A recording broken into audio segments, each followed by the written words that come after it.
So hello guys, welcome back to my YouTube channel. Kung hindi ka pa nakapag-subscribe, i-click mo lang yung subscribe button para lagi kang updated sa aking mga videos. So for today's video ay pag-uusapan natin yung get another loan ni Atome sa cash loan.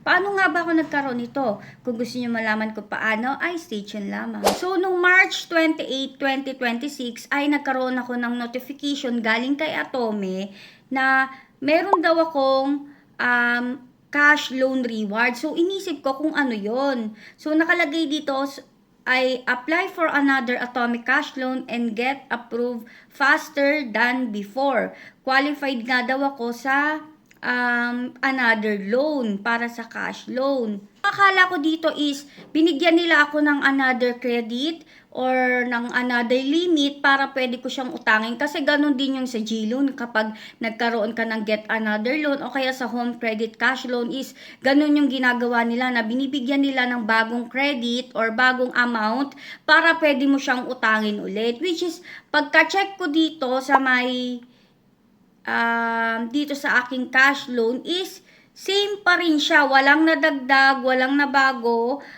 Total of 20,000 pa rin siya. Kaso di ba nga nautang ko na tong 20,000 na to. So nagtataka ako, paano ako nagkaroon ng get another loan with cash loan dito sa Atome. So clinic ko itong request loan.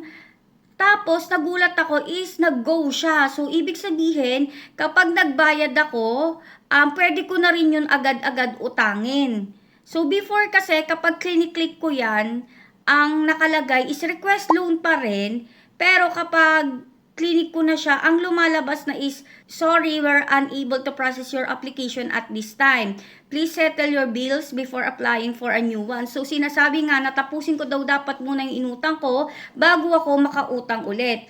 Pero ngayon, ganun pala yung sinasabi nila na meron akong another loan na pwede kong gamitin dito sa cash loan, which is yung mga binayad ko, pwede ko na rin siyang utangin agad-agad. So, di ba ito na yung second loan ko sa cash loan ni Atome at nung unang bayad ko, lumabas na siya. So, ibig sabihin, kapag every time nga na magbabayad ako, ay pwede ko na rin siyang utangin. So, paano ba ako nagkaroon ng ganito? So, wala silang sinabi, pero sa tingin ko, dahil nga good payer ako, kaya inoferan siguro ako nila ng ganito. So, alam nyo naman, kapag yung mga perks nyo bilang good payer, on time kayo palagi magbayad, hindi kayo nagkakaroon ng late payment, ay talaga namang maliligayahan kayo kasi nga syempre si Atome na mismo yung gagawa ng paraan talaga para bigyan kayo ng mas magandang offer at mas talaga magagamit niyo siya talaga agad. Nga lang, alam nyo naman dito sa Atome cash loan, medyo may kalakihan yung interest nila dito sa cash loan. Pero kung carry nyo naman at why not, diba? Kasi babayaran nyo rin naman yan. Pero yun nga talaga is, medyo may kalakihan siya, just like home credit. At doon naman sa kanilang pay later is, okay na okay ako doon. Bukod na lang doon sa isang naging problema ko na na-restrict ba siya? Yung na-restrict siya, hindi ako pwedeng nung nagkaroon ako ng at-risk at hindi ako makabili kahit anong bilhin ko. Yun nga, good thing is naayos rin naman siya. Kaya kung gusto nyo talagang magkaroon pa talaga ng magaganda pang offer mula kay Atome, it's either cash loan man yan or sa pay later. Basta talagang, ang gawin nyo lang is, magbayad lagi kayo on time at huwag kayo magpapalit payment as much as possible. Tapos,